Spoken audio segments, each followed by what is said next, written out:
lah penulisan. Susah lah. Okey, tak apa. Sebenarnya dalam bahasa Melayu ada cara mudah dan cepat. Ya ke? Macam mana tu? Nak tahu tak? Kalau nak tahu, kena fokus. Cikgu akan ada ajar cara mudah dan cepat. Mari kita lihat caranya. Okey. Ramai murid yang mengatakan karangan ni susah. Tak tahu nak tulis apa. Sebenarnya dia ada cara yang paling mudah. Okey, cikgu nak share dengan kamu pada hari ini sedikit cara-cara nak menulis karangan. Yang pertama, kita ambil satu tajuk lah. Okey, cikgu ambil tajuk yang dekat dengan kamu. Okey, mungkin kamu pun pernah mengalami situasi ni. Cikgu ambil contoh tajuk kebakaran. Kalau kita dapat tajuk kebakaran, apa nak tulis pasal kebakaran ni? Kamu hanya bayang nampak api, marak, rumah tu hangus terbakar, bomba datang. Itu saja. Tapi bila nak tulis karangan tak tahu. Dalam menulis karangan, kita tanya diri kita dulu. Gunakan kata tanya. Kata tanya itu cikgu pernah ajar, ada 8 kata tanya. Siapakah, bilakah, apa semua itulah. Okey, hari ni yang pertama, kita tanya. Okey, bila kebakaran, mesti ada bilakah kebakaran itu berlaku. Kamu boleh kata, oh, kebakaran itu berlaku pada pukul 5 petang. Kebakaran itu berlaku pada pukul 8 malam. Mesti ada masa. Yang kedua, mesti ada tempat. Di manakah kebakaran itu berlaku? Di Seksyen 25 ke? Seksyen 19 ke? Di Perak ke? Di Johor ke? Okey, mesti ada tempat dia. Okey, yang kedua, di manakah kebakaran itu berlaku? Yang ketiga, kebakaran ni bukan suka-suka kita pergi bakar rumah sendiri, mana boleh kan? Kecuali orang gila pun dia takkan bakar rumah dia sendiri, dia nak tidur, dia nak bermalam.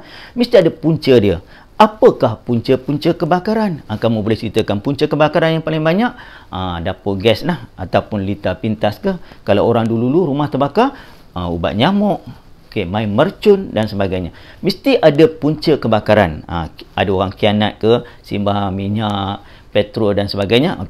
Yang ketiga, punca kebakaran. Yang keempat, siapa yang membantu semasa kebakaran? Kalau rumah A terbakar contohnya, jiran-jiran terdekat sama ada rumah B, rumah C, bila tengok api, tolong. Mereka menjerit. Kemudian datang mengangkat barang-barang yang boleh diselamatkan. Ada pula yang telefon pihak bomba. Bomba biasanya akan sampai ikut jarak lah. 10 ke 15 minit bomba akan turut membantu.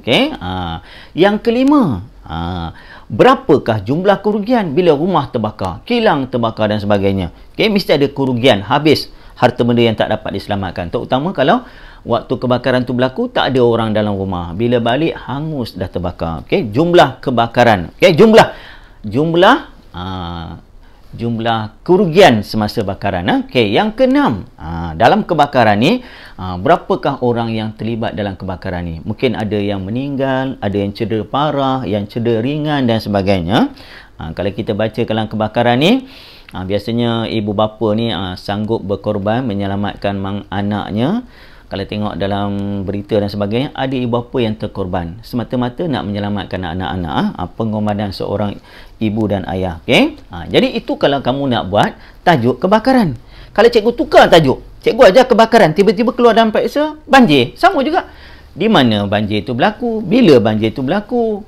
Siapa yang membantu masa banjir? Berapa orang terlibat dalam masa banjir? Berapa jumlah kerugian? Sama. Walaupun kita belajar kebakaran, tetapi keluar periksa tajuk banjir, isinya lebih kurang. Jadi dalam begini, cikgu nak tegaskan di sini, cikgu nak buat kesimpulan bagi murid-murid, jangan anggap karangan tu susah. Sebenarnya karangan ni mudah. Kita hafal saja formula. Gunakan kata tanya. Apa kita nak tulis? Gunakan kata tanya.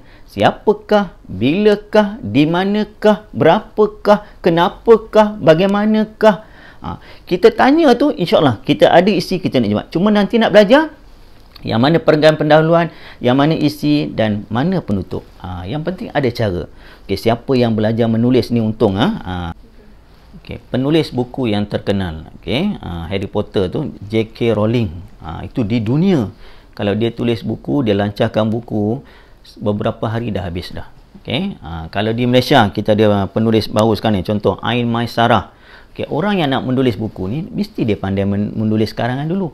Jadi kepada murid-murid, daripada sekarang kamu belajar menulis karangan, mungkin satu hari nanti kamu akan menjadi seorang penulis skrip, penulis novel, penulis cerpen dan sebagainya. Boleh menjadikan dia sebagai satu kerjaya. Jadi selepas ini cikgu akan bagi latihan yang berkaitan. Jadi cikgu harap murid-murid cuba buat latihan ini supaya kamu lebih faham bagaimana nak menuliskan karangan.